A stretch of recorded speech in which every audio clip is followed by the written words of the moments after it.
So, hello and welcome to the Bearded Mystic podcast. And I'm joined here with four amazing individuals, which I'm going to be learning from today, and hopefully all of you too. And so, I'm just gonna have each of them introduce themselves to you, and then we'll go over what we will be looking at today and what we'll be hoping to achieve. So, I'll start with Eric, if you can please introduce yourself. Sure. My name is Eric Putkonen. I'm 50 years old, living in St. Petersburg, Florida. Basically, as a summary, I would say awakening happened in 2005.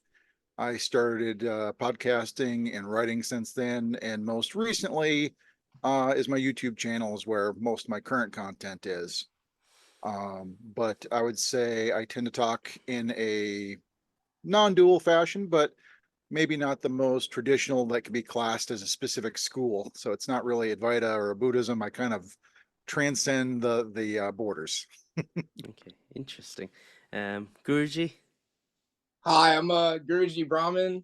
I'm a nobody from New York, and I'm 19, and I've been reading the sages, blessed enough to read the sages since I was 15. It's my greatest joy. It's my greatest freedom. It's the greatest thing I'll ever do in life, and I'm just grateful to be able to talk about them right now because everything in this world is so fleeting. But how blessed we are to get to talk about this ultimate knowledge. And I'm grateful to India and Eastern countries for making this knowledge so popular and being so dedicated and devoted that for thousands of years to now that we're talking about it just because of their hard work. So I want to thank all the sages that led us to now because we wouldn't have this knowledge without the sages. So I'm grateful.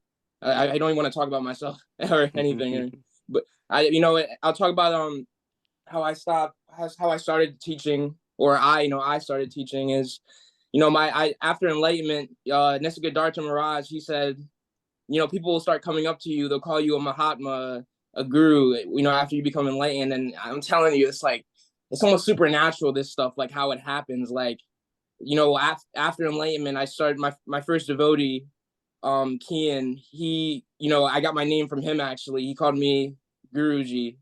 So I took that name. It had a beautiful ring to it. And one of my teachers is named Guruji Amirtananda.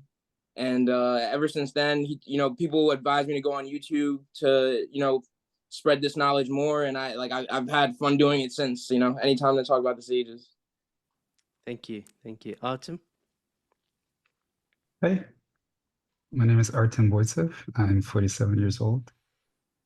I live in San Francisco Bay Area. I'm a spiritual teacher. Most of the people that find me through Quora. I'm fairly known on Quora. I have written a lot of Quora answers, which I later put into my website. So I have a website, true-freedom.org or .net, both work. And it contains a huge collection of my Quora writings, something like 500 or 600 questions, which are organized by category with contents. And my students are actually working on putting it together into a PDF book. It's about like 400-page book. So I wrote quite a lot. Mm-hmm. And I do video satsangs every 2 weeks on YouTube. So some people do find me through YouTube now, especially after my interview with Frank Yang is out. I also do intensive integration retreat in person in Northern California. So we've done a few retreats thus far. People can visit me in person as well. And I work with people one-on-one or video and through other media. Brilliant, thank you. And Lyam? Hello, I am Lyam or Yam, or most people know me as Yamsox on TikTok. And in this body, I am 22 years old. And lately, I've been going live for the past few months every day on TikTok doing sanghas and just having an all-inclusive environment open to everyone to uplift each other, share positive sentiments, and relate in one another's experience. And I have come to spirituality through a very spontaneous way, as I'm sure most of the guests here as well could relate with. And yeah, I'm a student of life, and I'm looking forward to this conversation today. Thank you. Thank you, each one of you, for your kind introduction. I'm going to give my little introduction, but more I'd be listening to you guys and share your wisdom. I'm 36 years old. I've been on the spiritual path, born and brought up actually on a spiritual path, and in the last, I would say, maybe 16 years, I've been focusing a lot on Advaita Vedanta. And for me, the more I just feel like there's so much more that I can unravel and learn. And especially now, when you learn the beauty of the Sanskrit language, I feel like maybe there's a lot more depth than what appears in translations, and sometimes even if they're decent translations. So one of my targets this year is to learn Sanskrit. So um, may the gods support me in that. Okay, so the the way we're gonna format this is I will ask alphabetically from names, basically the question, and just give your honest opinion. And if you feel like you want to kind of talk about what another participant has talked about, you're free to do that as well and add that in. So the first question is, some of you may have already answered this, but are you enlightened, and what spiritual philosophy do you teach and follow? Is it Advaita Vedanta, or is it Buddhist non-duality? And is what you teach different to the religious traditions that they stem from? So we'll start with Artem, and then we'll go to Eric, Guruji, and then Liam. Okay. Yes, I am. I don't teach any particular philosophy, and I don't follow any philosophy. All philosophies are false. No philosophy is true. Life is not a philosophy, and enlightenment is not a philosophy. So I teach outside of all spiritual traditions. I use modern, ordinary language. To me, all spiritual traditions are but vehicles to enlightenment and nothing else. So I see complete equivalence of all spiritual traditions. Some of them are more complete than others. This is true, but they are ultimately equivalent. So it's the difference is just the terms, the language that they use. So I can use the language of various spiritual traditions, but I'm not particularly versed or very knowledgeable about the nuances of their language. So I understand terminology of Buddhism pretty well, some Hinduism terminology, some Christian terminology, but not anywhere to the level of like some hardcore Christian practitioner, authentic Christian practitioner would know. But what I tend to do is I tend to speak to the students in their own language. So they speak to me in their own language, and I talk to them about their beliefs and the ego and the falsehoods in their own language. So I'm quite flexible with regards to what language I use.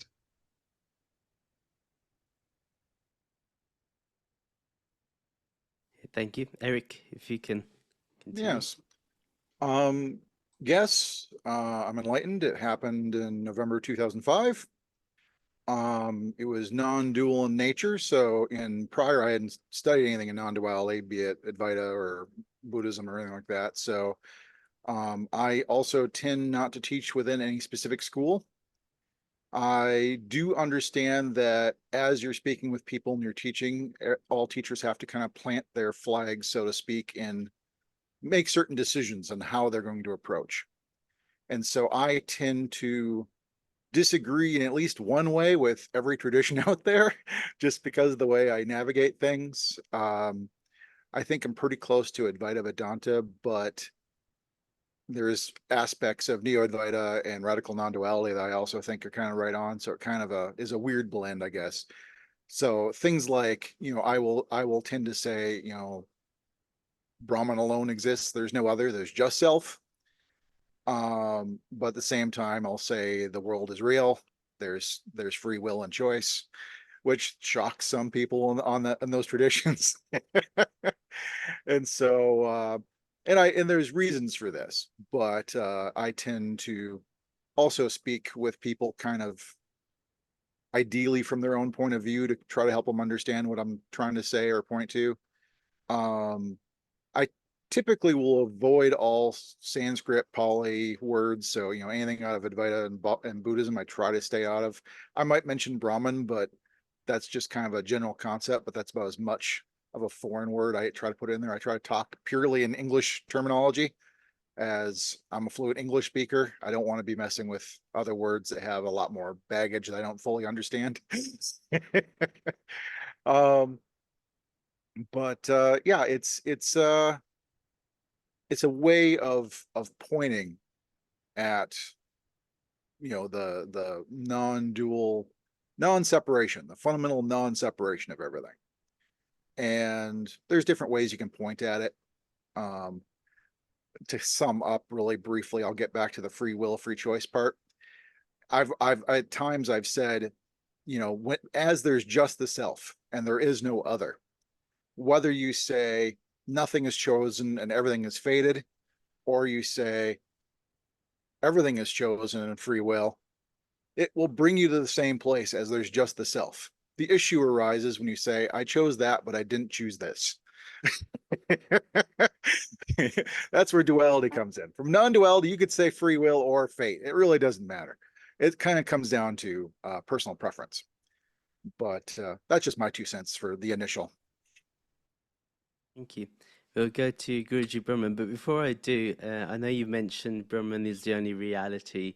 So Brahman meaning the ultimate reality that is mentioned in Advaita Vedanta and in some sort of things. I don't want anyone to get confused with Guruji Brahman's name and well, and thinking we're talking in about him.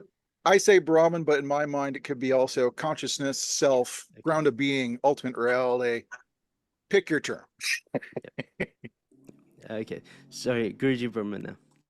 Hi. So yes, so I would say there was never a point I wasn't enlightened. It's only the mind that tells you you're not. And so how I teach enlightenment is that I have no teaching. All I teach is the knowledge of freedom. But at the same time, the people, the quote unquote traditions that have been quote unquote in history, they're not actually traditions. They were just so great that they were remembered, and then their way they taught was then formulated into knowledge and then called a tradition. But these all people, even though they're using words, they might say teach through the goddess, they might teach through this and that, but they're talking with silence. And I know that might sound like a contradiction. If these people are teaching, if these people are talking, if these people are using concepts to teach, how can they not have a tradition? How can they be teaching through silence? Well, all they're doing is pointing to silence. So in a sense that even if you say that, you're beyond an idea of teaching or a way of teaching or a tradition of teaching, in a sense that you still end up, you're like, for example, Guruji Amirchananda or Ramakrishna, he was beyond a tradition, but he had to use words to formulate and to make people understand what the beyond is. So in a sense that I feel like, in a sense, people in the West have not given enough credence to the sides in the East, in a sense that we're learning things from the East and then kind of, forgetting where we got it from, in a sense. And I just choose never to forget where I got the knowledge that I learned from. I'm a man who is I would describe this body as very loyal to the people who do it right. And especially the gurus, they do you the rightest, where they give you ultimate freedom. So in a sense, I've learned from so many different types. Like, for example, Siddhar Meshwar, the guru in this picture, he talks about how some people are ignorant. They pray to the goddess and stuff like that when they could pray to themselves. They are the self. There's no need to pray. Then you can also learn from Ramakrishna, and he taught through the goddess, right? So some might say, oh, I don't need the goddess tradition. I don't need this and that. I just, but Siddhar Meshwar would understand that Ramakrishna is saying the same thing he's saying. There's no difference between any school of thought. It all leads to the silence. So in a sense that I just have such a reverence for the East, in a sense that they clearly started this stuff. And I think the East really needs to be given, utmost credit. It's like I'm teaching this knowledge of freedom, but it was the East who led me to this knowledge of freedom. So I want to mention the East and the traditions beyond traditions that led me to this point. Brilliant, thank you. Liam? I believe that the self of all beings is enlightened, but I hope to never reach enlightenment myself. As long as there is something for me to look forward to, that keeps me present now and all that I have to grow. There have been times where I felt like I knew it, that I felt this non-dual awareness that aham brahmasmi, I am one with the Brahman. And then there have been times where I've been so profoundly humbled by the universe that I felt like the most desolate soul. And it is between those two extremes of life that I think my life flows. I don't teach anything of a specific philosophy, but not just because I believe that truth is beyond all tradition. And I love that sentiment that all traditions are vehicles that carry you to that destination, but also because I don't consider myself a teacher at all. I am a student and I'm still learning from so many traditions, and I hope to keep learning. Thank you, Liam. Yeah, I'm. It's been very interesting hearing the differing points of view on this, and my personal opinion is, uh, I get asked this sometimes when I used to go on TikTok lives. Are you enlightened? I'm sure you get it too, Yamsox. They're probably, or that's probably a common question that's asked. And my response would be, it's none of your business, because even if I am enlightened, I can't give you I can't give you enlightenment. That's something by your own effort, and plus, I think enlightenment isn't as exotic as it's made out to be. It's it's a lot of hard work. I don't know, I've not seen anybody instantaneously get it. I've seen people, even if they get that clarity, that glimpse, they've had to work on it, and that's been my journey where I probably had a glimpse, but I've had to work hard to kind of um, try to maintain that and try to be in that awareness. But it's really nice. I think we have a bit of time for anyone that wants to raise a question or raise another point of view, or elaborate on anything. Well, Yeah. I would just say, when the question comes up, are you enlightened? A lot of times the first thing I ask is, we should define what enlightenment is. Because we're not always talking about the exact same thing. And for me, when I say enlightenment, I would never say everyone's already enlightened and that's always the case. Because for me, the way I define enlightenment, it's a specific happening. It's an event in which uh, illusion and delusion is dispelled, and the realization or revelation of what has always been the case happens, and that results in the cessation of suffering. So I would call that event enlightenment. So for me, there's a difference between that which has always been the case, self, and realizing that.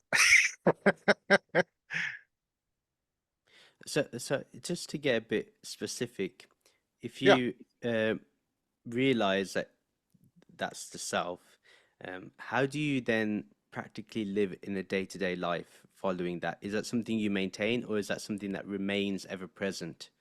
Um, yeah. I would say it remains ever present and requires no effort to maintain. An effort to maintain, if anything, means there's a believed illusory me that's trying to maintain something that it doesn't really believe. Once it's kind of like the old saying, I can't unsee what I've seen. If you see it, there's no going back. And that is automatically lived. That's the new understanding from which life blossoms. Awesome. Anyone want to add anything? Yes, I would like to agree with Eric, first of all, that this event, the revelation of self, or the revelation of no self, it kind of doesn't matter how you put it, is what most people call enlightenment. I personally call it self-realization. That's certainly the most important stage of the spiritual journey. I mean, milestone, not a stage, but a milestone. So that's the same thing that Ramana does Sahaja Samadhi. That's the same thing that Adi would call abiding awareness. And when it's abiding, meaning that, as Eric said, when it's effortless and you kind of never forget it, it's always effortlessly present. That's what most people would describe as enlightened state. So I describe it self-realized state. It's just a matter of preference. That's how we use language. So I reserve the word enlightenment for complete eradication of suffering, because at this stage, the eradication of suffering is far from complete. From a certain perspective, entering Sahaja Samadhi or abiding awareness is actually just the beginning of authentic spiritual work. And the suffering of the ego goes much deeper than the presence of abiding awareness. So strictly speaking, if we were to speak very strictly, then this moment of the revelation of self that is effortlessly maintained is the moment of disidentification with the ego, complete and permanent disidentification with the ego. What I call enlightenment is the complete death of the ego. Okay, very interesting. Okay, yes. We'll move on to the next question actually, because it's kind of linked with some of the answers. I don't know if I could ask Liam this question because of his answer, which was very clear in my opinion. So the three that mentioned that you are somewhat or you are completely enlightened, how did you get there, and how can one what can one do in order to get to that state of enlightenment or self-realization or dissolution of the ego? Anything you want to point to. So we'll go to Eric, and then we go to Guruji, and then we go to you, Artem, and then Liam, if you want to add anything later, you can. For me, I've sometimes got that question, how did you get there and how can I get there? And really all I can say is I did nothing, and all my efforts were not getting me any closer. I would say enlightenment is more of a grace. It's more of an accident. It happens to you, you don't cause it. Because the very me that's trying to cause it is the very me that shatters with enlightenment. And so what I talk about when I'm talking with people interested in this topic is I say what we can do at best is create a more conducive environment. And so it's kind of like sleep. We all sleep. But if you really look at sleep, sleep is not something you directly cause. It's something that you let happen. It happens to you. If you have an important meeting the next morning and you go to bed with the idea, I must fall asleep, it's vitally important I fall asleep, for some reason, you just can't fall asleep. that craving, that striving for sleep somehow keeps you awake. And I find enlightenment is very much that way. Now, of course, there's things we do in order to fall asleep. We go into a dark and quiet room, we get comfortable. There are things that make it conducive. It's undeniable. That's why we all go into dark and quiet rooms when we want to get a good sleep, because it's conducive. However, is it required? Well, no, you could be sleeping, sitting in the chair in the sun. So a dark and quiet room is not a requirement. Does dark and quiet rooms cause sleep? Insomniacs and people who don't want to fall asleep will obviously tell you, no, I won't fall asleep in a dark and quiet room. So it's neither a requirement nor a cause, but it is conducive. It does make sleep more probable. And so what I talk about is how to make a conducive environment for the grace or accident of enlightenment to happen. And in that way, much of it is trying to remove the drive and necessity of it to happen. You have to kind of relax into it and let it happen, as opposed to strive and grasp for it, because that would be like trying to fall asleep and needing to fall asleep. It just keeps you awake.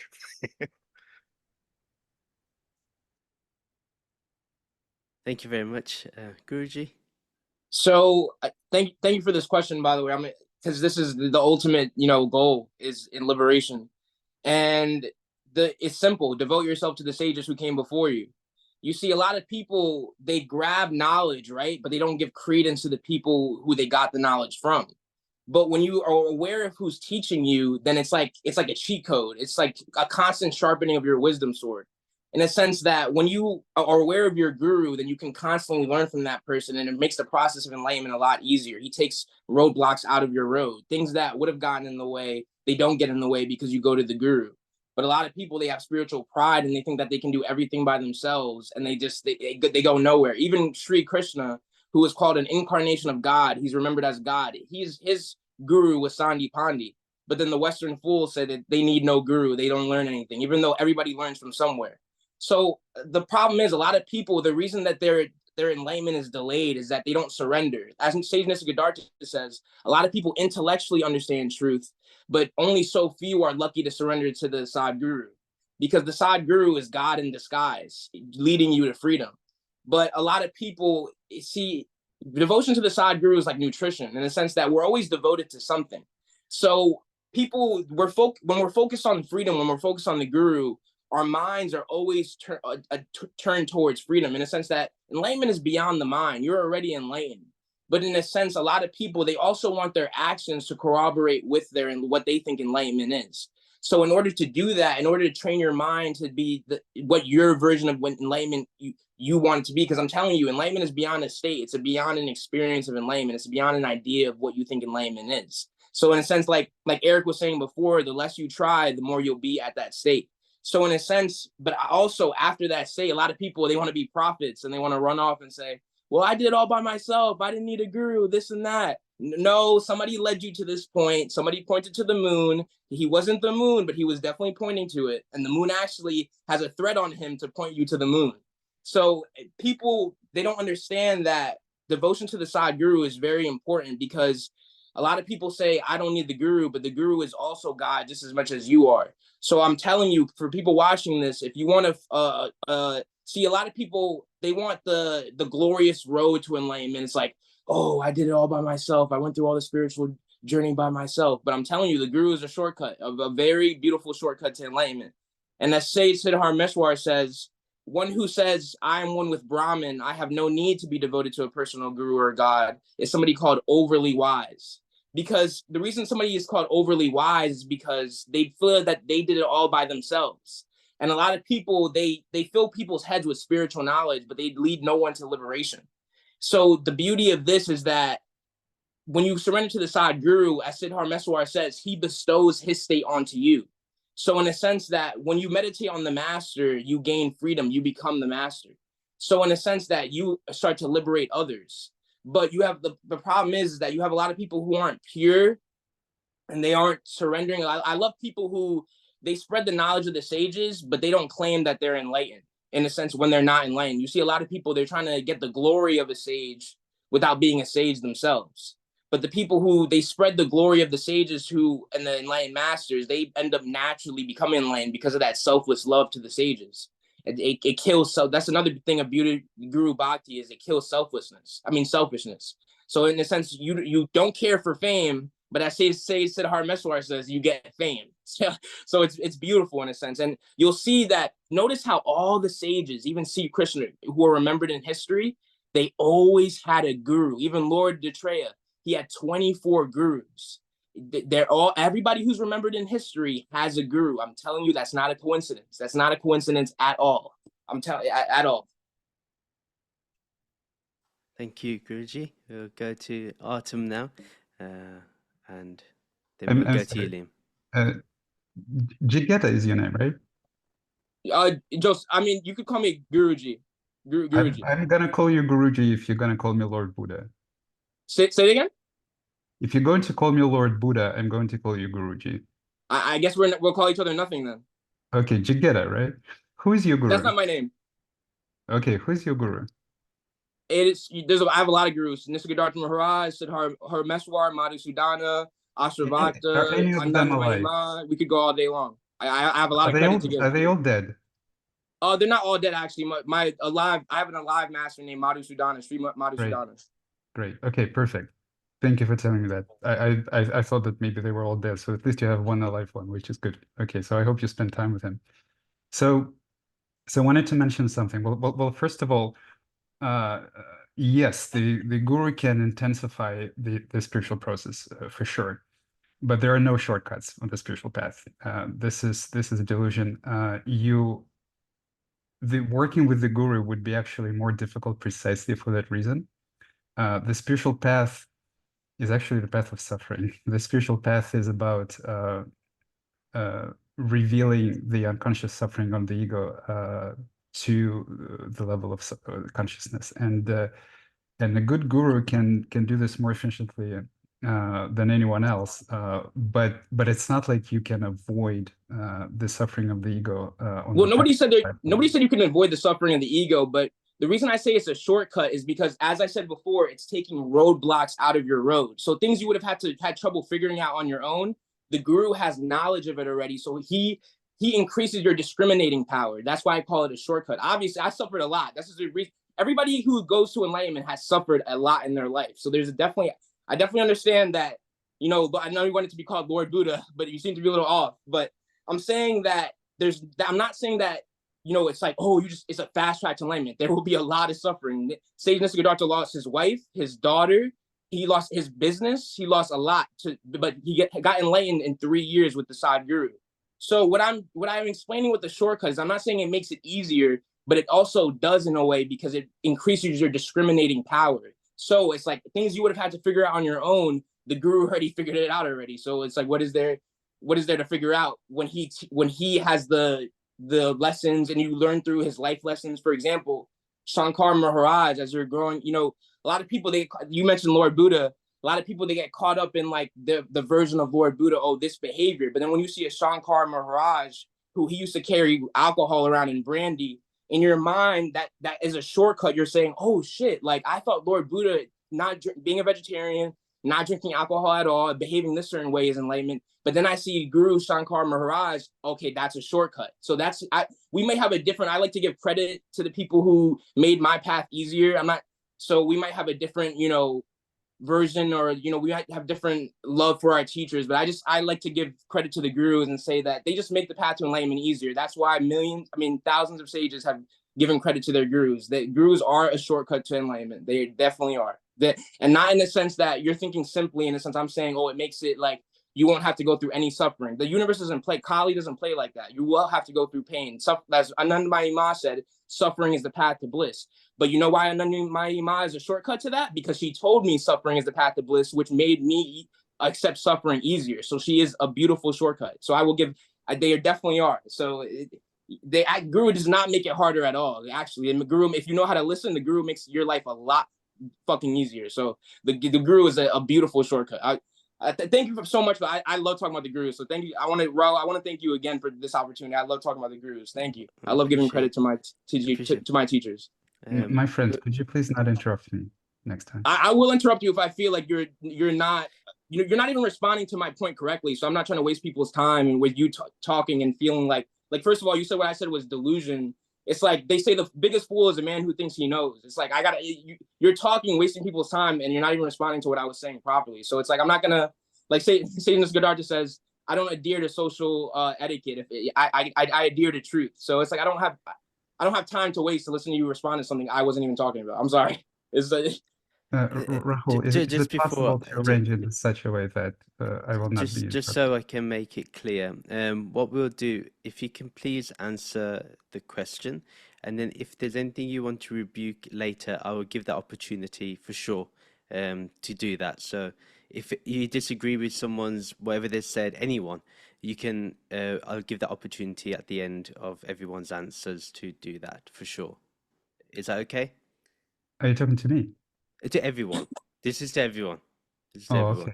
He's talking to everybody, and the guru question, I think, is your next question. Yeah, Rahul. so I didn't want to go straight into the guru question. I know that was his answer. But Artem hasn't answered the last question. So Yes, I'll start. Yes. Yeah, so I wanted to agree with Eric actually in a lot of ways. So that the yearning for enlightenment. So what wants to be enlightened can never be enlightened. This is very, very true.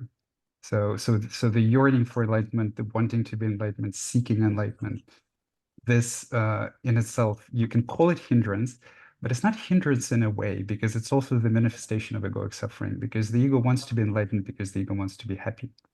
And but what prevents us from enlightenment is the resistance to our own suffering. So you can actually describe the yearning, the seeking, the search itself as suffering. So I would not exactly agree with Eric when he said that there's nothing you can do, that it's all an act of grace. It actually felt to me this way also initially, but I think that there is a kind of a quite a direct way to abiding realization, which is through accepting the sensate experience. So that's what it happens in meditation. If you meditate long enough, so all the uncomfortable sensate experience, emotional experience, most importantly, the bodily tensions, they are arise in meditation and explored and accepted. So you can actually begin doing this work even before the Big Bang of enlightenment. And that's what people call emotional maturity, someone who is not running off with their emotional response and learning to be with your emotion, with how your body feels, without the automatic reaction. And all practices that encourage that, like including, for example, nonviolent communication, will move you closer and closer to the authentic realization. So I want you to answer, how did you get to enlightenment yourself? So I didn't have any guru. I didn't teach. I didn't read anything. Actually, I started reading about enlightenment like 2-3 months before it happened. I consider myself lucky from this regard because most people who read about enlightenment get all sorts of wrong ideas, and then when a rather shallow shift happens, and they think that they understand everything. So I was very lucky that I wasn't spiritual. I was kind of just at the end of my road. So what Eric also at the end of my rope. So what Eric also very correctly pointed out is that oftentimes there is a sort of a period of desperation and exhaustion. You see, like enlightenment happens when the ego is exhausted from suffering, when it's just no, none of this is working. The only way is inwards, you see. And so I tried everything basically. I knew poverty. I was fairly well off financially. I was very unsuccessful with women. Then I became very successful with women. I tried to start my own company. It failed, but I had a successful career. So it's like everything, successes and failures, everything was tried, and none of that brought me happiness. So I was kind of extraordinarily desperate already at that point, and I was interested in nothing but meditation and well, not meditation, but kind of self-exploration, love, and kind of freedom. I started doing whatever the fuck I wanted, and it's like, okay, this life isn't going anywhere. You know, I'll just do whatever I want. I also went through tremendously painful depression with a lot of suicidal ideation, what would many people call the dark night of the soul. And I meditated, and also at this point I started doing psychedelics. And then I had a kind of a premonition, trepidation that something really, really big was about to happen. And at that point, like every time I would smoke a little bit of weed, I would get paranoid. And then on one day, I literally did not come back from an LSD trip. I died there. And then after that, it was not possible to meditate, not to meditate. I meditated for like 3 or 4 hours every day. I cried for 3 years, almost every day. There was like all sorts of intense, extraordinary intense experiences that happened to me in meditation. So I spent like maybe 4,000 or 5,000 of hours a day after that in meditation. So this event, this identification with the ego, that kind of feels like death. That's what I call self-realization. And I continued to meditate. I continued to using psychedelics until the point, and it arrived very, very slowly. So it's sort of a very slow process of dissolving the egoic conditioning. When meditation stopped doing anything at all, and even large doses of psychedelics do not change my perception of reality in any way. Okay, thank you. Liam, we'll go to you now. If you want to add anything, Maybe Sure. what does one need to do in order to get enlightened? Because I know both of our answers were we're not enlightened. So I think it's a wonderful paradox that we have been talking about, that the yearning for enlightenment can be perceived as one of the very hindrances for enlightenment. And so, how then is it possible to get enlightenment without striving for it? The golden tether, I've heard some people describe it. The final thing to let go of itself is the need for enlightenment. And now, if this question was asked to me a few months ago, I think I'd leave it at that. It's just a mystery and it's very abstract. But within the past few months, it's been a very recent realization for me that there is a very practical way of understanding this.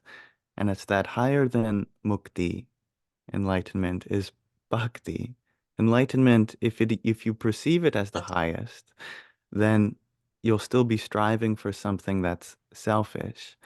But if you strive for something even higher than enlightenment, from mukti to bhakti, loving devotion, then, as if the universe were this love distribution system, your only goal is to serve others. And by serving others, the universe offers you eternal happiness. And you say, no, I don't want that. I want everyone else to have eternal happiness. And so there's a little game that happens between the bhakta and the universe saying, here, I'll give you enlightenment. And the devotee says, no, I don't want it. I want everyone else to have it. But eventually, the universe gives it to you because you've almost earned it. And at the same time, that enlightenment now has a practical purpose. Its purpose is not just for you to enjoy being free from suffering. The purpose is because you've attained this peace, now you are able to share it with others. And from another perspective, if you consider this world to be full of suffering, and you consider the very nature of your soul, Atma, to have already been freed of suffering from time immemorial, then enlightenment isn't the end of suffering for you. It's the beginning of the end, because what truly gives one happiness is not to be free of suffering themselves, but to go in search of that freedom for everyone else. And for as long as the world has problems, which is just as eternal as the eternity of your soul, then you will always be engaged in service to others. Wherever there is suffering, there is an opportunity to help. Thus, there is an eternal help that can be done in each moment as help becomes available to you and to others through you. And if you consider enlightenment to be permanently abiding in that bliss, then one way to abide in that is to continually serve others. You have beautifully described the Bodhisattva path, the great vehicle in Mahayana tradition. thank you. Yes, Liam, that was really nice. Everyone gave very interesting answers. May I give one small revision, Rahul? Oh yeah, absolutely, Eric. Go Because ahead. I heard Artem kind of respond to what I was saying, and I just want to do a small clarification because I actually agree totally with what he was saying. Only in that I was saying you cannot cause enlightenment to happen. You can create a more conducive environment. So it's not that you can't do anything. It's just you can't do anything to cause it. You can do stuff for create an environment, a conducive environment. And the meditation he was describing, I think, is one of the more conducive environments you can create for this happening to occur. So we're saying the same thing. It's just a minor definition of causation is the only sticking point for us. I would, but by the way, I would completely agree with you also that if you like immerse yourself in this conducive environment, right? So meditation being part of it, it's also on cost from the perspective is that when it happens, it will be always a complete surprise.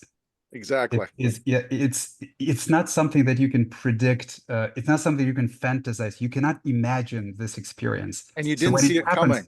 it's always, yes, you can never see it coming. So from that perspective, it's completely uncaused. You're exactly right. Yeah. So don't try to those who are watching, don't try to like imagine the experience of enlightenment, because the imagination is not reality. The mind cannot imagine it. So kind of surrender to whatever experience that you're having right now. And as a result of the surrender, something beautiful will start to shift in you. Thank you. We're going to move to the next question in a minute. I'm just going to give my point of view. In my opinion, in order to get enlightened, I really liked what Liam mentioned about you get mukti, you get that liberation, but then bhakti begins, devotion begins. And I think that's very true, because that's the refinement.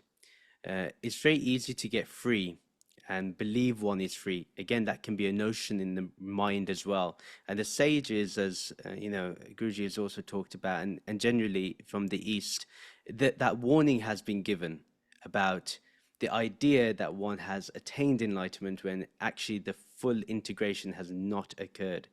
And that's why I think practices that we have, that Sri Krishna talked about, of karma yoga, bhakti yoga, raja yoga, meditation, I think all those things actually help with the refinement, and even to the point of keeping on remembering the core teaching of or the Gyan aspect. And I think that's very important.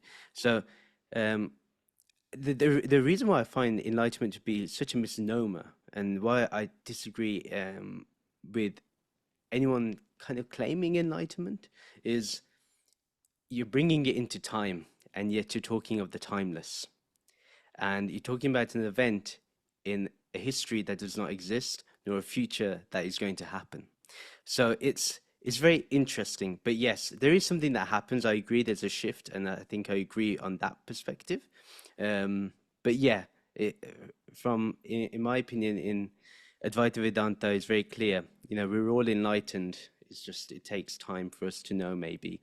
One thing my guru said, which I really, really love, is that he said, the destination is about going on the journey and realizing that the journey is actually the destination itself.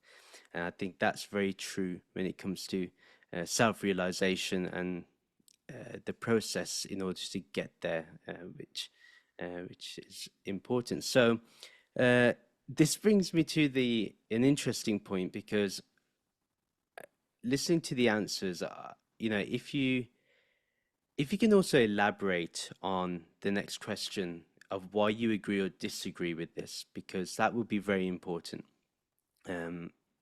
So it's about scriptural authority.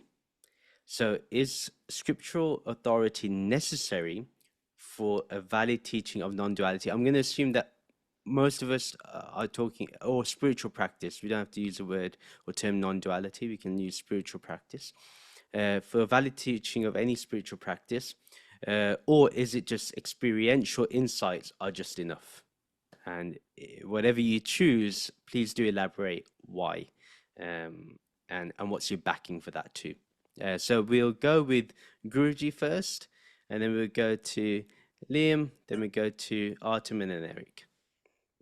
Yeah, I think both is very important. Obviously, there's no rules in the absolute, but I think it's important to give credit to where you learn from. I think in order to feel like a spiritual genius, a lot of people, they read spiritual knowledge, but then they don't give credit to who they were taught from. But, even there's a story of Udeva, and after liberation, he asked Krishna, can I remain devoted to you out of love? And, Liam was talking about after liberation, there's bhakti, there comes bhakti. Because it's like, that's it, Harmeswar says, without bhakti, one can't, be rid of the pride for the body.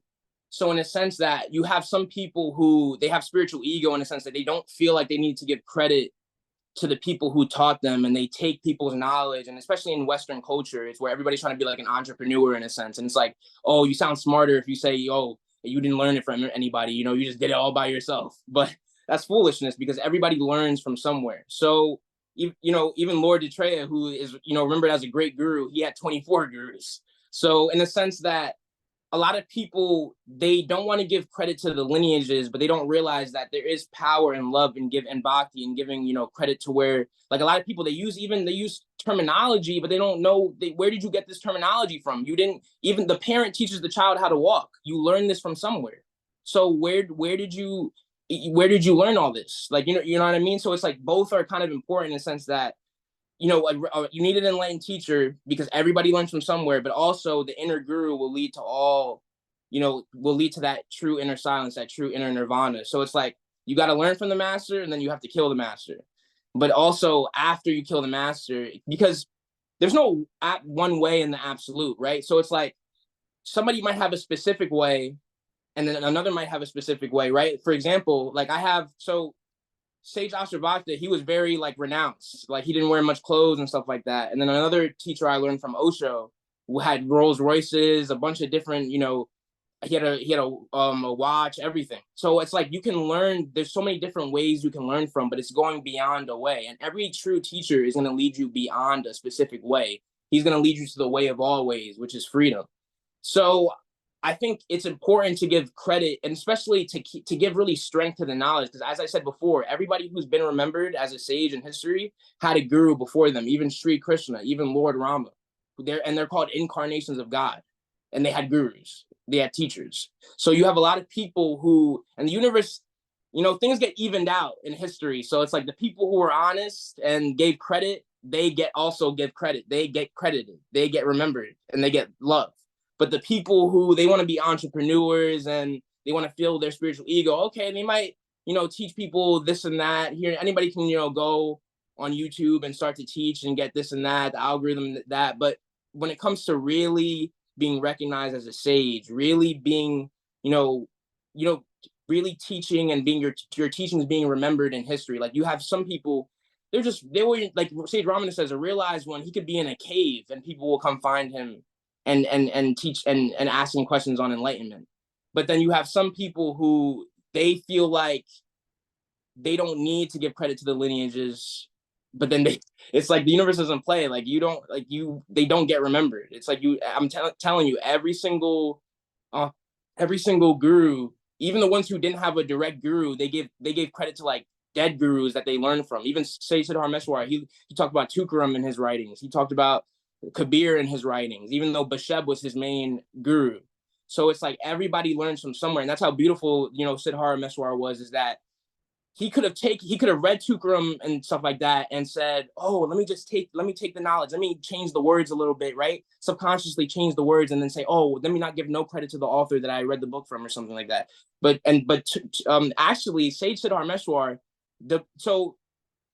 Samartha Das is not part of Sage Siddharmeshwar's lineage, but because of Sage Siddharmeshwar, his lineage reads Samartha Ram Das's book every day, a couple, and he's not even part of his lineage. That's how much love Sage Siddharmeshwar had for this guy, that he told his students to read this book every day as a reminder, because it's the overly wise man who says, oh, I am liberated, I don't need to do this and that.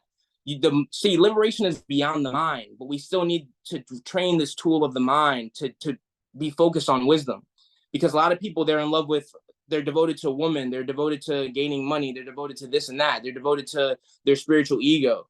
But the one who has bhakti is devoted to everyone and all, and also naturally himself. See, a lot of people, they get spiritual ego in a sense that they think, oh, if like they get the savior complex. But as Sage Ramana says, a sage could see 5 million people die and he won't be affected. Why? Because the sage knows that it's all illusion. Like you have those people who, like, they want to feel like Jesus Christ, like, I'm saving the entire world. No, you're not. It's all an illusion. You're not like and I love how what Eric said, and he's truly surrendered. I completely understood what he said when he said the enlightenment is not like, obviously, the God makes you do work to get enlightenment, but it's like even enlightenment is not, it's like it just happens. It's like an explosion. So it's like it's not even your choice, because you're not you. So it's God giving you enlightenment at the same time, revealing himself to you. So I love what Eric said, that it's like enlightenment is like a grace, because it just happens. And it's like after that, you become devoted to God and the guru, because God, through the form of the guru, awakened your inner guru. Thank you. So, Liam, if you could please answer this one. I believe that knowledge comes from ultimately one place, but there are various intermediaries how you get that knowledge.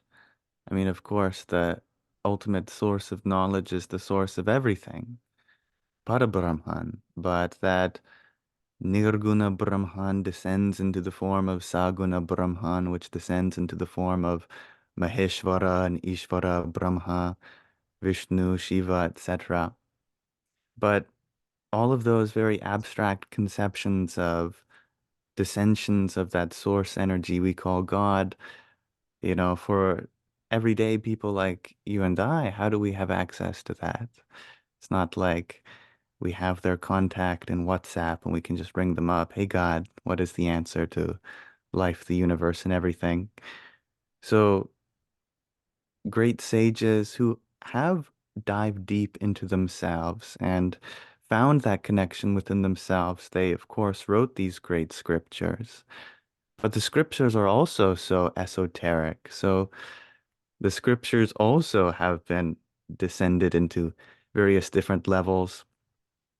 The Karma Kanda of the Vedas turns into the Jnana Kanda. And there's the layer of the Upanishads, Brahma Sutras. And then even those are esoteric. And so they get distilled in essence into the Puranas and Itihasas, the epics like the Mahabharatam. And that gets distilled in essence to a section like the Bhagavad Gita. And then maybe that is accessible to everyone. But that scripture is still going to be like a map. You still have to find someone that knows how to read the map. And that is where the guru comes in, the qualified teacher. So although ultimately the knowledge does come from our innermost being as the self, it has to go through this process of descending until ultimately it comes to us in the personal form of a spiritual master. I really And like this guy. although I can't speak on behalf of what it's like to have a spiritual master, I can speak on behalf of what it's like not to have one. And I'm so confused. I try to read these Upanishads and I'm thinking, what is the definition of this esoteric Sanskrit word? I try to learn it myself and, I end up debating myself until I get hungry and then I go eat and then I sleep on it. And I definitely feel the need myself to have someone who knows, who truly knows, and I could study from them. Thank you, Liam. Thank you. We'll go to Artem now, and then to you, Eric. All scriptures must be burned. So I'll say a couple of things. First of all, enlightenment is the natural state of the mind. It's very important to understand that. It's natural. It's not something that is learned. Conditioning is learned. Pretense is learned. Masks are learned. Suffering is learned. So enlightenment from this perspective is unlearning.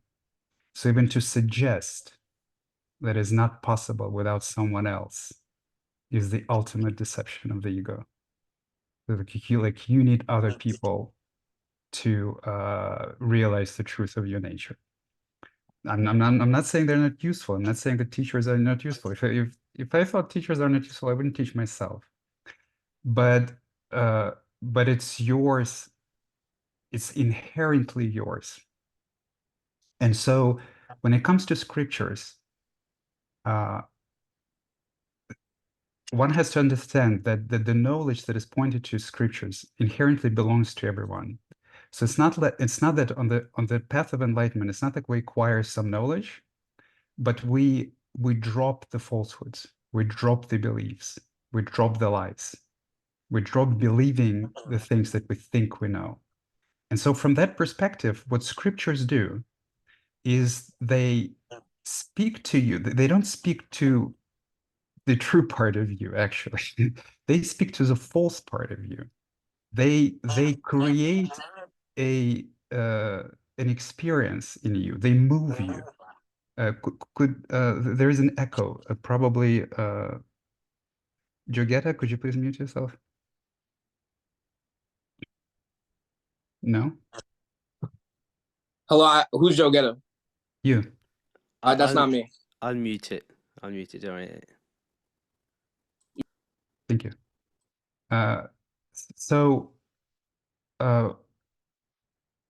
they create an experience in you. They move you. They move your heart. They make you confused. So they sort of point to different lies and belief and poke them from different directions. And that's actually a function of a very good, well-written spiritual text. Yes, there are descriptions of the ultimate reality, but as we described before, you cannot imagine it. So you will read it and just imagine it, and it's not going to be it. But the description of your current state, the description of human suffering, the kind of different poking and pointing to different facets of human condition, that's going to touch you. So from that perspective, the ancient scriptures are actually the worst thing that you can read, even though for some people it can be very inspiring and very touching.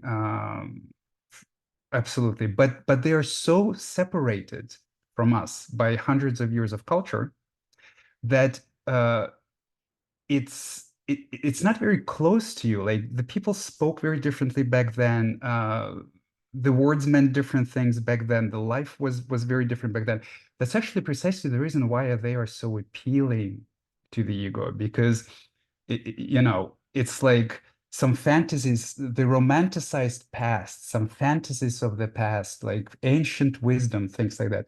Whereas as you speak contemporary masters read. Whereas if you read contemporary masters such as Osho or Adyashanti, they actually speak your language. They're much closer to you. They're much less separated from you by translations and hundreds of years of cultural development. So they can touch you deeper. It's actually more impactful reading, just like being in the presence, in the physical presence, or speaking to a contemporary master.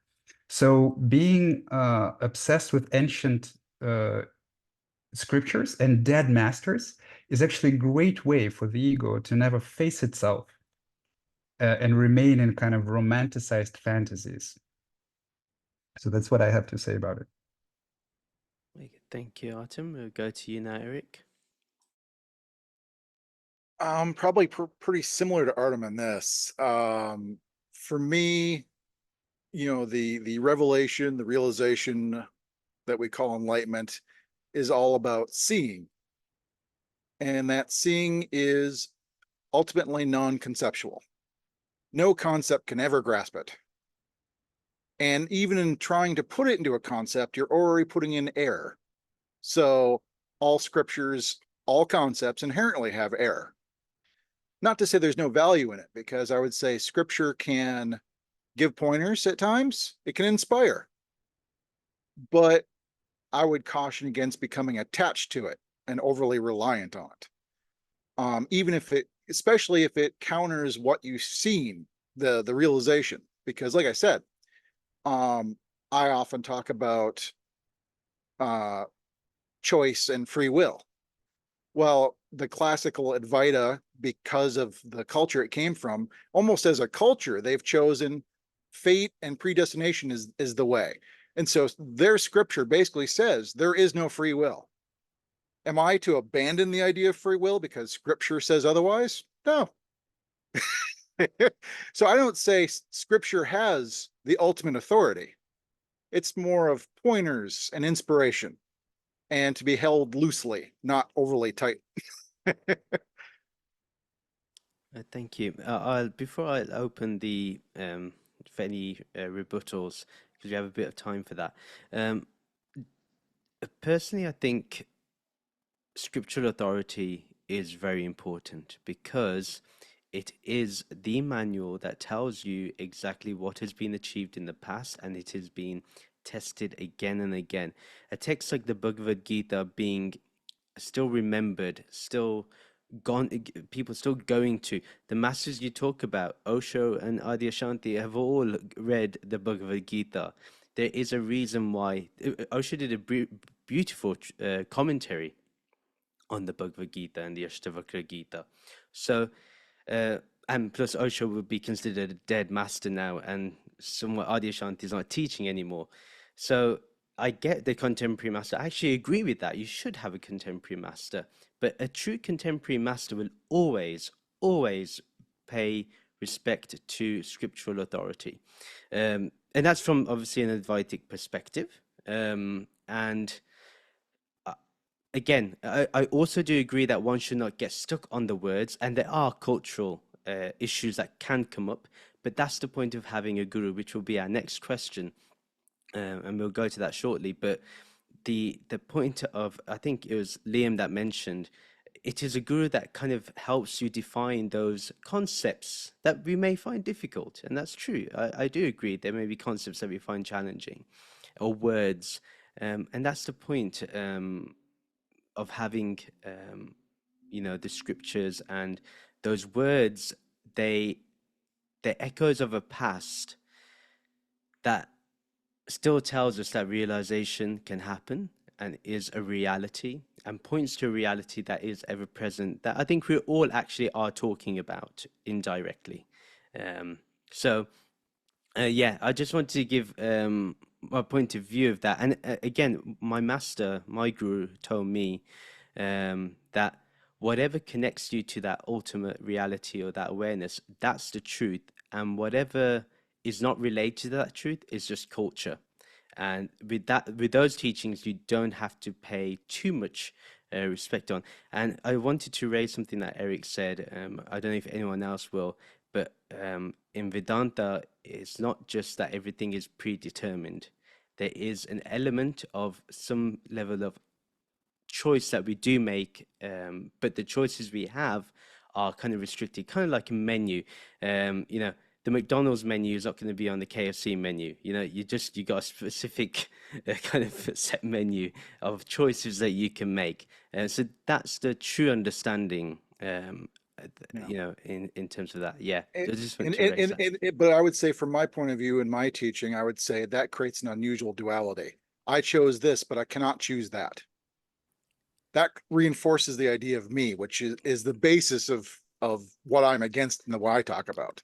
But that's just my personal point of view and the way I put it out there. If the point of view of a more classical approach works for people, great. Yes. Yeah, no, I mean, I respect your opinion, Eric. I mean, and also what you find to be true. I mean, I fully respect that. Yeah. And I can see your point too. Yes, please do, Guruji. And anyone else can follow on. Yeah. There's no difference between ancient scriptures and what they're saying today at all. Like literally at all. Like there's no like Osho. That's why Osho talked about Ashtavakra. You can look up his discourses. He talked about the ancient scriptures actually more than he ever talked about any modern teachers. The only really modern teachers he talked about was Jiddu Krishnamurti. He rarely talked about like alive contemporary masters. Osho loved the ancient sages like Bodhirama and ancient. Osho loved Bodhirama. He was in love with Buddha. He was in love with the sages. So he talked about ancient scriptures all the time. Actually, a lot of ancient scriptures, you'd be surprised if you actually are knowledgeable about them. You'd actually be surprised. Like somebody 5,000 years ago, like they'll curse in one of you'll read it and they'll like be cursing, and I'm like, oh God, oh shit, like this is a holy man cursing, and they're like, oh wow, this is so cool. Like this is somebody from 3,000 years ago, and like things like Sage Ashtavakra, like if you read his book, like if you have discernment and you can discern between what they're saying, like obviously if you like aren't going to let your mind be led to silence, you're going to always have confusion and always, oh, this is wrong. But if you have discernment, everything this is the reason they've lasted for thousands of years. Everything in the ancient scriptures, they're telling you the point blank truth. So it's very simple that when you have discernment, obviously you have to like for example, if you read Ashtavakra, like the Ashtavakra Gita, they call it the greatest, one of the sages called it the greatest text in the world. And I agree with him because it's very direct. Like it doesn't, like Ashtavakra doesn't waste any time. He was actually 12 years old when he became a guru, and he taught King Janaka. So, and then the Bhagavad Gita, like, we should be very careful with people who say, burn the scriptures and stuff like that, because that means they want only their scripture to be heard. Because why should we burn other scripture? What the hell is that? That's nonsense. All these people work like 5,000. That's how people, these Westerners, they take from India, they take scientific discoveries that rishis figured out thousands of years ago. They take these people's knowledge and then they they twist it and then brand it as their own discovery. That's how, you know, things get stolen, and that's Western culture. They steal stuff, then they brand it as having their own. And another thing too is like, man, I'm telling you, like, I'm sorry guys, but like, I gotta be real. Free will and destiny, like, there's no when you read the scriptures, they're not differentiating between free will and destiny. Like, there's no difference. Like, there's when you see the absolute truth, like, okay, I chose to pick up this Sharpie and use it as an example of free will. But what made me use the Sharpie as an example? God. You see, free will and destiny they co-align with each other. There's no difference, and that's the scriptures are saying the same thing. There's no difference between what the ancient Enlightenment Master is saying 5,000 years ago and an Enlightened Master is saying today. Because the reason people have multiple gurus is because the truth is all one. They had all different ways. Like, for example, Osho is one of my teachers. I'm a meat eater, and Osho talks about how vegetarian, like, people who eat meat are like cannibals. So. But I know Osho, like, I'm not saying, oh my God, I can't discern that Osho, I know he's just joking and he doesn't actually mean that. Like, even Osho talked about Sage Nisargadatta. He talked about, like, Osho would actually he insulted Sage Nisargadatta. He was like, oh, he's just some beady man that smoked, you know. But I know that they're both my teachers, right? But I know that Osho was just joking about Sage Nisargadatta. He didn't actually mean to insult him and stuff like that. So it's like, you can poke holes in these guys all day and poke holes in their writings and then, you know, take from it and then kind of make your own version. But everybody's, all that we're saying is everything that the Buddhas have been saying for thousands of years. People in India, people in the East have been saying for thousands of years. Those ancient scriptures, beautiful. I love them. They're the same as the ones today. They're saying nothing different at all. There's no difference at all. You talk too much. And you're rude. You could use some of that. There's no such thing as talking too much in the absolute, brother. There's just your opinion of talking too much. You're a very rude person. And I sense some jealousy in you too, in a sense you wouldn't call me by Guruji. It seems like your fake spiritual teachings, and you're jealous that I get recognized as a sage and you're just some fake spiritual teacher who I don't know what you are. You don't mention any sages or past guru. You have no respect for, you know, the people who came from India and the East. This is classic white culture. They take from the East and stuff like that, and they try to brand it as their own and act like some genius. But I see right through you, brother. You classic have no white respect culture. for your elders. Classic white culture. I'm not even listening to this fool anymore. You're ridiculous. If we can still continue to respect, we can have differing opinions, but I don't want us to disrespect each other. I'm talking not talking to anyone directly, but I think it's important to be respectful regardless of what people say or what their views are. I think we have to maintain our own discernment and our own calmness and approach to that. There are many things I've disagreed with, but I choose not to let that, kind of view my opinion of someone. And same thing, if I agree with someone completely or partially, that shouldn't really affect us either. But I think, Guruji, you kind of answered a lot about the role of a guru and the lineage very well, very fluently.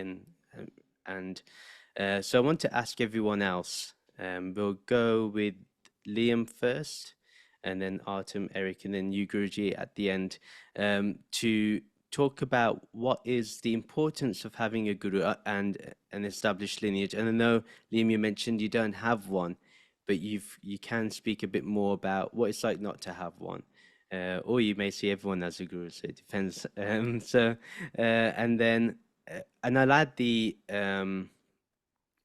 and if you want to, you can answer this. It's not a major question, but can enlightenment be authentically realized without the guidance of a traditional guru or lineage?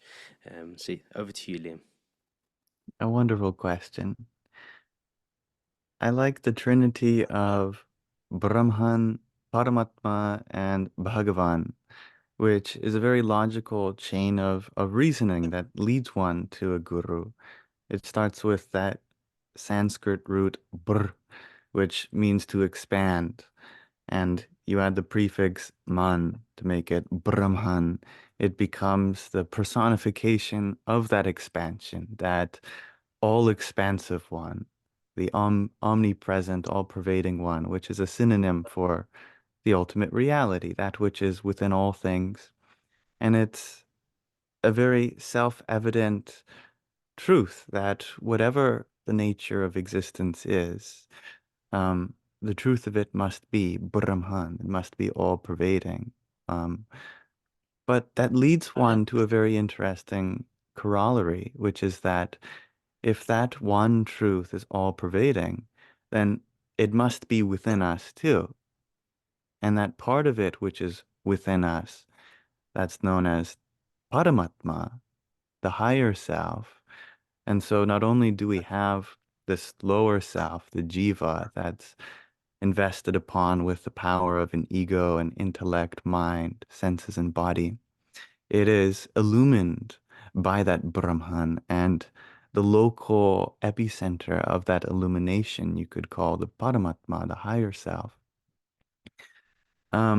But when we are unable to recognize that part of ourself, we need to go to someone who can. And then that's the role of a guru who has set aside their lower self and just lets Paramatma shine through. So when you are speaking to them, you are speaking to your higher self. You are speaking to Brahman. And therefore the guru isn't a second person from you. It is a divine mirror in which you can see yourself. And so I believe it is in that way that the guru is necessary to be a reflection of your essential nature. At the same time, there have been great sages who seemingly have not had a guru, although they might accredit one, like the great Ramana Maharshi, for example. His enlightenment experience was, what, at the age of 14 or earlier? And 16. 16. Amazing.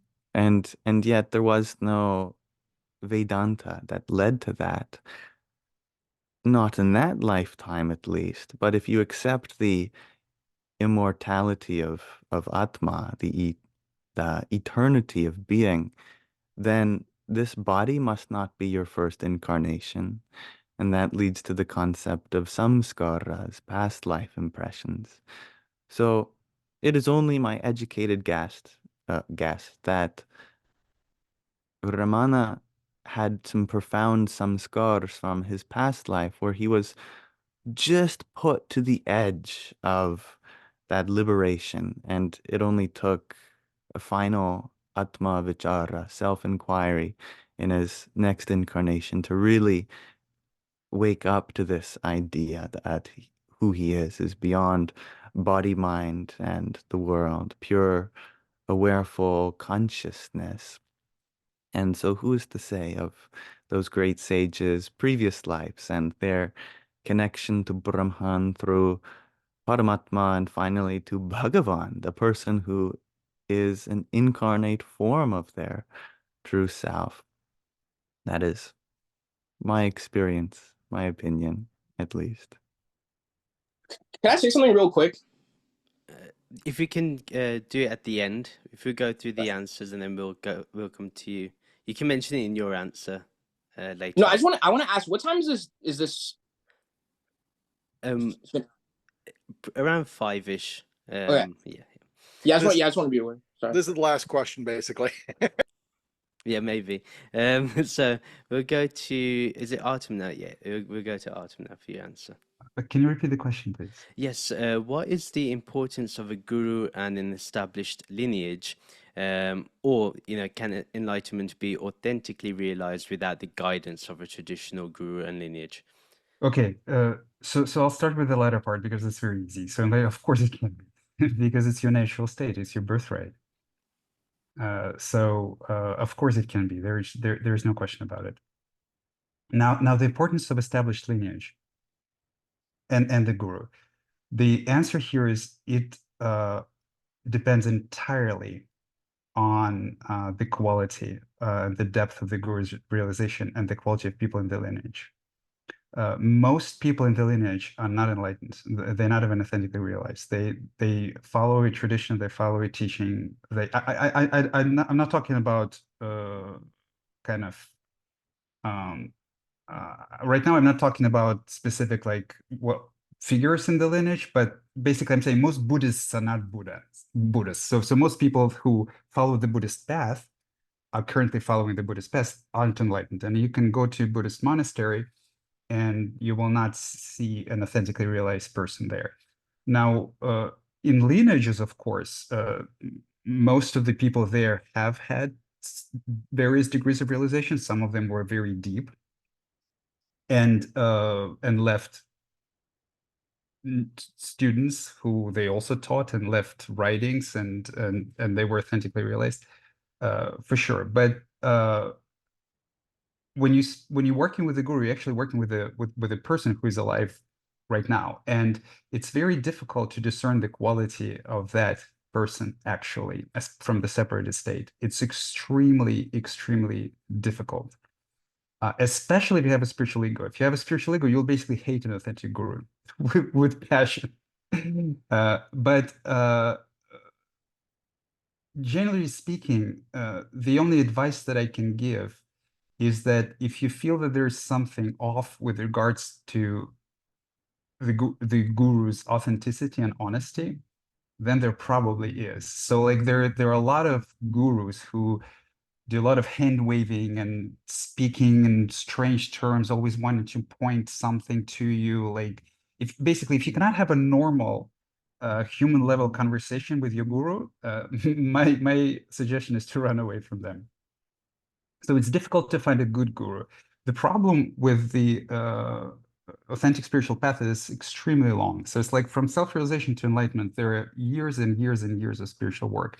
So we have people in all degrees of realization. So from a rather deep self-realized state, but still with a lot of ego, to a completely enlightened state when there is no suffering at all. And the less of your own ego you have, the less of your own suffering you have, the clearer you see the ego of the other person. And the ego is also always abusive. Actually, it's always somewhat hateful. And so most people teach from a place where there is deep realization, but there is also still hatred, contempt, and abuse manifested in subtle forms. And so basically it's a combination.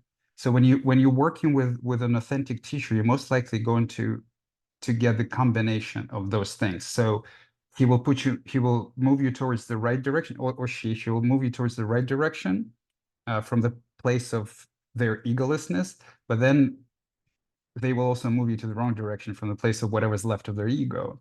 And it's good if it's like 90 to 10%, or it's like 80 to 20%, then you're set. You're in a very good hands, right? But if it's 20 to 80%, then you will need to like outgrow this guru and find yourself someone else. So there are a lot of people who find teachers, work with them, get some insights, get some realization, then realize that the relationship is abusive in one form or the other, and then outgrow their teachers, find a teacher at a deeper stage of the relation, more deeply embodied, more loving, more unconditionally accepting, and then work with them and sort of change teachers. There's nothing wrong with that. It's entirely normal. So the spiritual marketplace is a sort of a very strange reverse pyramid where there are people at all levels of realization that can help you to realize something that they have while also trying to reinforce some parts of your egoic conditionings that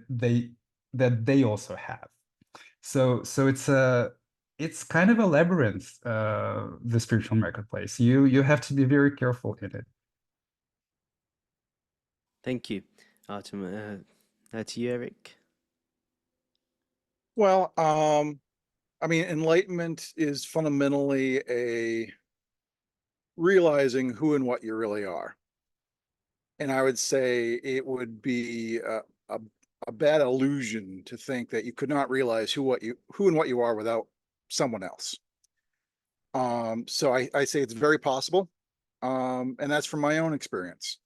I did not study non-duality or Advaita or anything else before awakening. I had no guru, and yet it happened anyway. As much as people would like to say, no, you have to. No, you don't have to. It's not a requirement. Now, can a guru help? Obviously, yes. It's like if you're going to climb a mountain, would a mountain guide help you? Yes, help you avoid potential pitfalls and not get lost. Could you make it to the top on your own? Yeah. So it's kind of, if you find the best of guru, they can help. It's not a requirement though. So I have kind of a bit of a distinction there. And I'm not the only one that's realized who and what I am and become free of suffering without having a guru or scripture and things like that. Even that was one of the contentious things the Buddha talked about, because after Buddha's realization, one of his first conversations was he kind of shared his realization, and the sadhu was kind of blown away, and he goes, well, who did you learn this from? And the Buddha replied, no one. I saw this for myself directly. And the guy was appalled. How could you? No knowledge can be found on your own. That was his belief. But there's Buddha, there's me, there's others. It is possible to realize without a guru, but I would admit it's probably easier if you find a good guru. So that's kind of my 2 cents. I completely agree with Eric, with everything that he just said. Thank you, Eric. Guruji? So yeah, I love Liam's point that, see, a lot of people, they make differences. Like they say, they get confused. Like when they say when people are saying you need a guru, they think you're talking about somebody. But because there's no one, we're just talking about a process of learning. For example, on the Buddha's path, he learned from an aesthetic, and he learned how to control his celibacy. He stayed in a cave for a while, and there is, I forgot the name, but I think it was a female that taught him too, that did teach Buddha. Like, wasn't his official guru, but the point is like, when you're aware, like everybody learns from somewhere. Like everybody is reading something and taking the knowledge and then applying it. So it's just about being aware of where you're getting the knowledge from. For example, I like Liam's point that Ramana didn't have a direct guru, but he definitely from his past learned from, and actually Ramana quotes the Bhagavad Gita a lot, a lot. So you can say almost Krishna was Ramana's guru, not his official guru, but you could almost say Krishna was, one of Ramana's gurus. And Ramana also says Arunchula was one of his gurus. And if anybody knows anything about India, you will be hearing about saints in the household. Ramana also talked about, Ramana was from Tamil. He talked about this Tamil saint that a lot. So it's like, you learn from these people, and it's like, okay, if you don't want to say you have an official guru, okay, you like feel great. You didn't need anybody. But it's like everybody learns from somewhere. So it's just like, there is no right behavior in the absolute. Like there is no right way, like, oh, you have to do this and that. You have to do this and that. The absolute is absolute. There is no right way. But it's just like, it's just like I said before, the child from the parent's example learns how to walk. So it's like, whether we're aware and give credence to our teachers or not, all of us have learned from somewhere. So it's like nothing's a necessity, but you're gonna learn from somewhere. And Lord Maitreya, he didn't have an official guru, but he gave credit to 24 different experiences in his life, people in his life that he saw. They weren't all people. Some of it was nature, but he's like, oh, I learned from this person not to care about this. I learned from that person not to care about this. And Lord Maitreya is a very respected sage in the world, and he could have acted like a genius, like, oh, I didn't learn from, he even gave credit to strangers, like this guy gave credit to people he didn't even know. And it's like that's how like selfless this guy was, Lord Maitreya. And it's like the beauty of just giving credence to the masters is like, it shows the love that you have for the people that came before you, and it shows the love that you have for wisdom. And it shows that you're not doing this for you. You're doing this to spread wisdom. You're not doing this to feel like some prophet. You're doing this for you. In a sense that, you're doing this for everybody, or you're doing this for the sages. In a sense that, if you notice, every single sage has learned from somewhere. We might not, a lot of devotees, they have a lot of love for Ramana, so they say, oh, he didn't, he had no guru, he was this genius, this, that. Ramana, 100%. There was no way that Ramana didn't hear a Bhagavad Gita verse growing up in India. He even mentions the Bhagavad Gita. He quotes the Bhagavad Gita. He even advises his devotees to read the Bhagavad Gita. So it's like, a lot of people, they don't think these scriptures are important, but every sage, it's like, whether we're reading traditional teachings or not. And I almost feel bad for a lot of American teachers, because I feel like they're like, a lot of people teach in America, but it's like they're not being given credit for like the spiritual knowledge. Like spiritual knowledge has almost become like fast food in a sense. It's where people are grabbing knowledge, and then it's like there's no like you know, people, you don't remember the guy who gave you your fries at McDonald's, but you sure remember how good it tasted, right? So that's what's happening, is like people, they're forgetting who gave them the fries at McDonald's and the appreciation for the worker, and they're just enjoying the meal and saying, oh, I made the fries on my own. And it's a weird thing in the West. And I noticed that if you just look at even the cultural differences, you'll understand why credit is given differently. It's like the East is a lot more selfless. It's a lot more of a sharing culture. It's a lot more less individually focused. And then you look at the West and they say, I don't need no, it's very culturally, it really shows. It really shows culturally the difference about why, you know, the views on gurus are different. I love what Liam was saying. It's that, okay, of course, the inner guru leads us to that. But I mean, if you have that love, you give credit to the people who taught you before, unless, you know, what I can't even like, this shit doesn't even make sense. Like you were like, somebody's a baby, and then all of a sudden, like spontaneously, like they're just like, even Anandamayi Ma, like she even said that like the mudras, she started performing mudras and stuff like spontaneously. She didn't learn from a guru. But you know what helped her understand herself? The scriptures, the past writings. Because people, they used to actually call her crazy. Anandamayi Ma, they used to call her crazy. So it's like, if this woman didn't have the example of past sages and past woman sages to learn from, it's like, how is she going to be aware of herself in this material world and know like what she is? She's just going to be viewed as crazy in a sense. So we all learn from somewhere. Even the greats like Anandamayi Ma, who from 5 years old was showing signs of self-realization. Even them, they gain awareness by hearing about other saints and sages and stuff like that. And whether they choose to give credit or not is completely up to the person, because there are no rules in the absolute. So nothing's really necessary. Thank you. We're getting to the end of this, and you know, in my perspective, I have a guru, and I've had a guru all my life actually. So for me, having an established lineage is very important, because it can guide you on some of the very easy pitfalls. The very, as I say, it's a word in Sanskrit and Hindi, suksham, this very subtle ego that can occur from spiritual practice, or even awakening that can happen as well. So an established lineage kind of stops that from happening.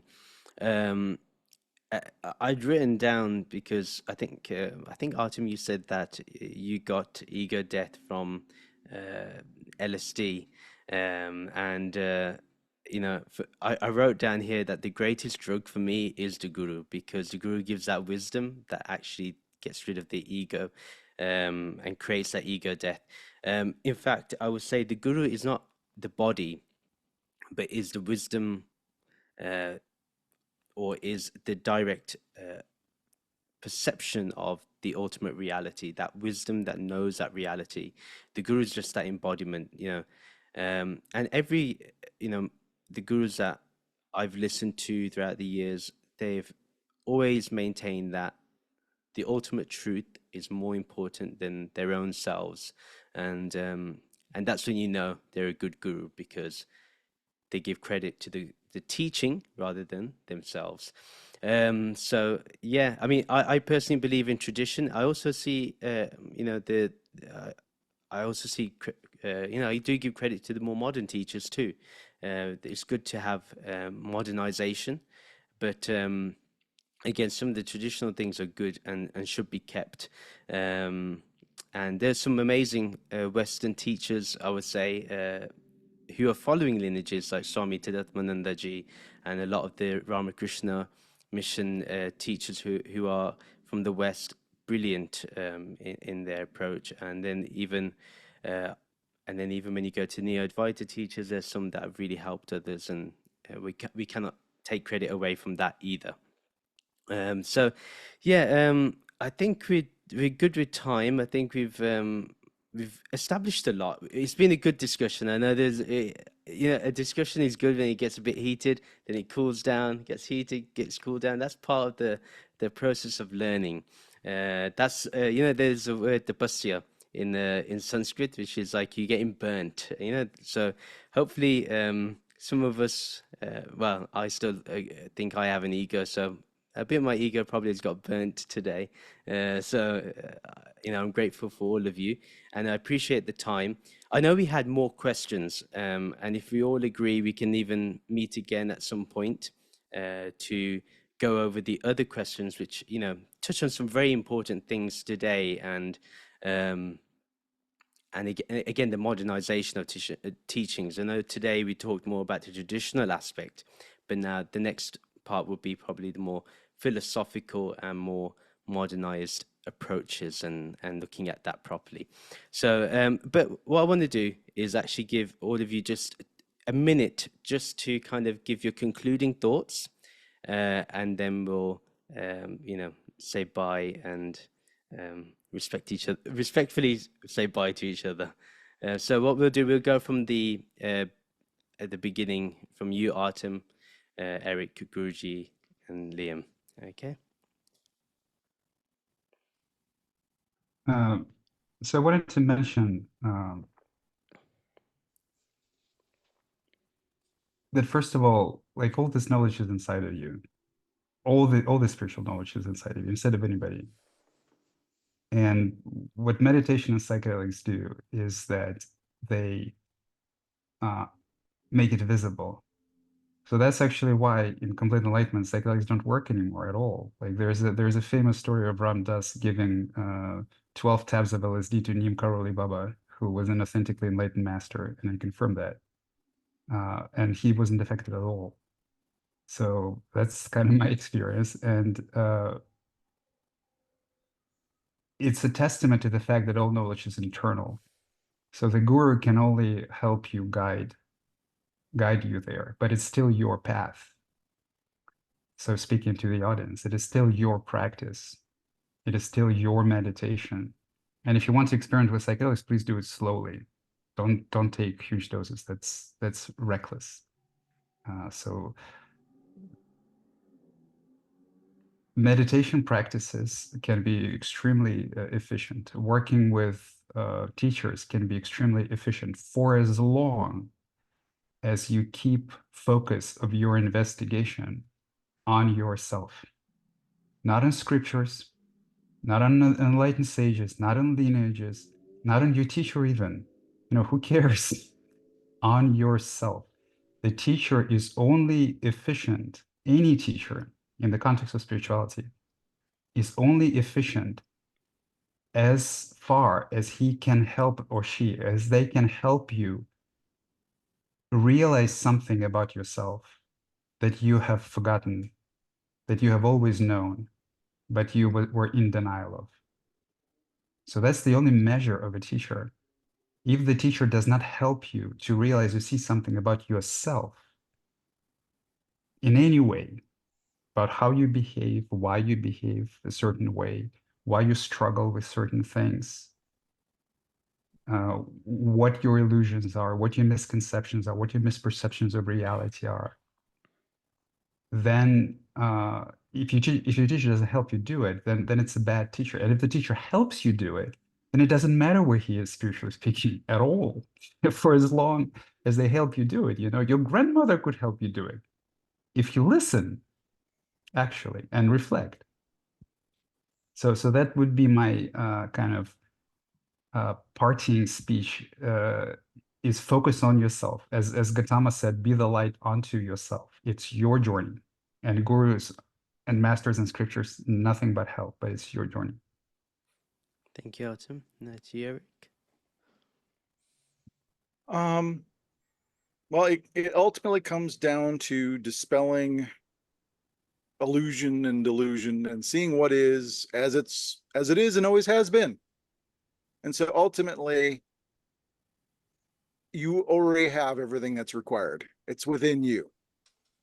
No one can give it to you. It's not going to be found outside yourself. Anywhere out there is the wrong direction. You have to turn within, so to speak, and look at your own beliefs, your own concepts, your own misunderstanding, and see through the confusion and realize that which has always been the case. And that's really the key. Thank you, Eric. Guruji? Yeah, I just want to say, everybody listening to this, just make sure you run away from people who they tell you enlightenment is based on how you behave. There was a sage, Shankar Maharaj, and he used to actually curse, and yell at people to awaken them. And a lot of people, I call it's this toxic positivity, in a sense that, they feel like enlightenment is based on how you behave, but then you have like a Dalai Lama who is given his role and then behaves all peaceful in public, and then you see videos of him doing weird stuff to children. So it's like, Sage Siddhartha was asked by a lady. She was like, how can you be enlightened? You seem angry and grumpy all the time. And Nisargadatta says the only time an Inyani truly rejoices is when another Inyani becomes an Inyani. And Nisargadatta was joking in the sense that another Inyani would understand him, because don't get caught up in the appearances of enlightened masters, such as, oh, they behave this and that way, so I must behave this and that way, and that means I'm enlightened. No, an enlightened master is beyond his appearance, is beyond his behavior. Sage Ashravata said, and this is why, I love the ancient scriptures. He says, somebody who pays attention to the words and the behaviors and the appearance of a sage will never attain self-realization, because the behavior and actions of a sage have no clue to his inner illumination. So just get beyond ideas of morality when it comes to enlightenment and run away from those, because you're always blissful no matter what. Krishna was even blissful throughout a war. So no matter what you do, you just remember that you are inherently nirvana. So don't get caught up in morality when it comes to enlightenment, and run away from people who give you codes of conduct, or you should behave this way, you should behave that way. It's like all the masters just are, their silence in disguise. Their silence in the form of words. All their words are just silence. So don't get confused with the form of the master, because there is no form. It's all formless. The form of the master is temporary. So don't be scared of gurus and have spiritual ego in a sense. Oh, I mean, if I listen to this guy, I'll never be free. No, a true guru will never allow you to be attached to him. Gurus, they want to chill and be free. They don't want anybody. No guru wanted to be a guru. So they just want to chill and be free. They don't want you to be attached to them. So don't be scared of gurus, because if you're a true seeker of freedom, you will never be enslaved by a guru. So, and a guru will never want to enslave you. That's impossible. But because a true guru, he's the embodiment of freedom. So there's no chance of you getting caught in any trap, because there is no trap. He's just trying to free you. So don't trap yourself with your own fear, and just be open and give credit and credence to who you learn from. Because I'm telling you, the more you're aware of where you're learning from, the more your wisdom sword is sharpened. You are not free. Say again? You are not free. You're projecting. No. Okay. Well, I don't need your validation for my enlightenment. But thank you for your opinion. I'm very free. I feel blissful, man. This is a great day. This is a great conversation. And you know what's funny? I think you're free, because the person who's telling me I'm not free is an illusion. So I don't believe anybody's not enlightened. I don't feel higher than anybody. I'm enlightened and somebody else is not. So, brother, I believe you're free. You're just an illusion telling me that an illusion is telling me that I'm not free. But you seem very angry, and you want to poke holes in me, say I talk too much, say I'm not free. You're trying to prove some point. I don't know what subconscious thing you got I'm going just on. warning But people. I'm done with you, man. I'm not gonna lie. It's just Sage Siddhartha, he used to send people fools out like you. So let's get to Liam and let's move on. Can we move on to another individual? Thank you.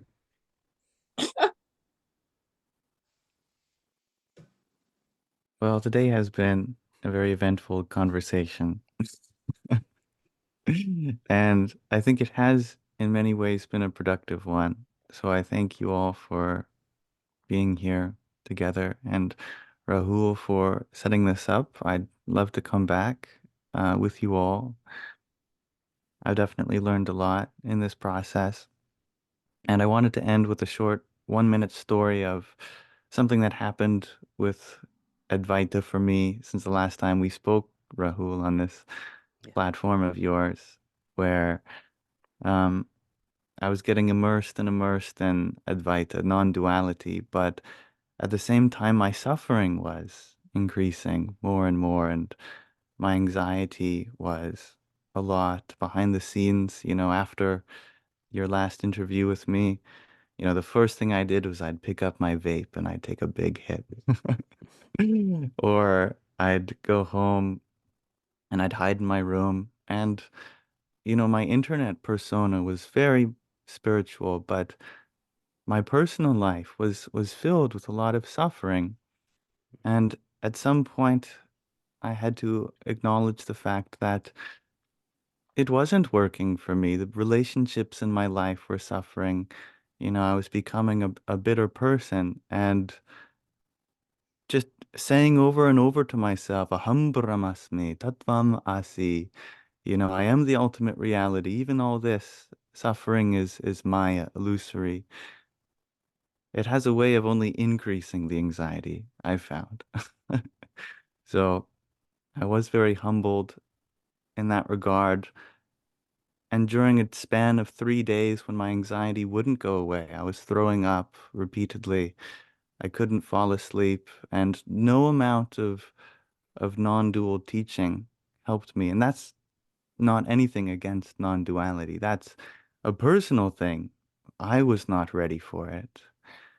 And with nothing else to do, I started chanting. Instead of trying to internalize truth that the ultimate reality was inside of me, with nothing else, I imagined the form of Sri Krishna before me, and I just started chanting, you know, with my manjira, perhaps. Hare Krishna, Krishna Krishna, Hare Hare, Hare Rama, Ram Ram, Hare Hare. And I kept doing that for hours and hours, and over the course of weeks, my anxiety went away. I got my appetite back. My friendships and my life started to actually become healthy again. I was able to quit vaping and take on the vow of brahmacharya.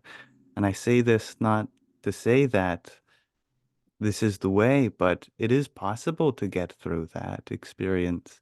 And I wouldn't have believed it unless I went through that myself.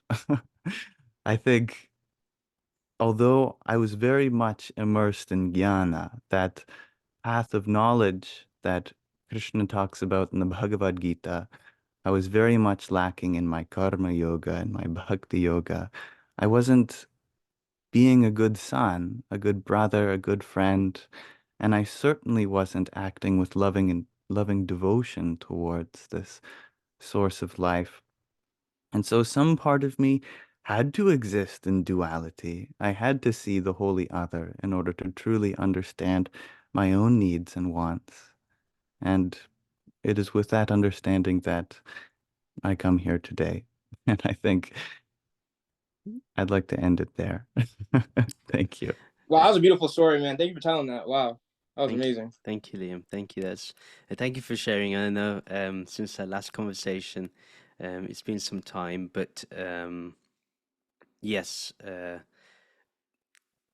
I did get a lot of feedback from that interview, and the amount of feedback I got was really positive, and I'm glad people found benefit in that. And also now, also in your evolution in your practice, I pray that more people get attuned to your message and understand it. And I do believe, I think it's in the Bhagavad Gita where Sri Krishna talks about Gyan and Bhakti being two wings of the same bird. And I think in the West, we tend to forget the Bhakti element that is needed to support Gyan. So I definitely think that is required. There's a lot. Otherwise, Gyan can be rather dry, and the juice that you need it comes from the bhakti element, the devotional aspect. So, Something I'd love to discuss if you do another one of these. yeah. We should. And yeah, I just want to just thank each and every one of you for today. For participating in this, for being kind-hearted to be part of it, and we got to learn each other's perspectives and understand each other's paths, and I think that's very beautiful. And I hope that the audience finds something in this and they also learn from each one of you. I will put a link to everyone's YouTube channel in the video description, so they can contact you or subscribe to your YouTube channels. That'd be really good. And yeah, and just I would say keep growing and prospering on this journey, and we hopefully we'll see you again very soon. We'll communicate with each other on the next possible date, and yeah, just again, thank you for your time, and I pray to God that may, or to the Lord, or to our inner self, that may this wisdom that we have continue to grow and shine a light in other people's lives as well as our own. Okay, thank you. Namaste, everyone. Bye. Thank you, my friend.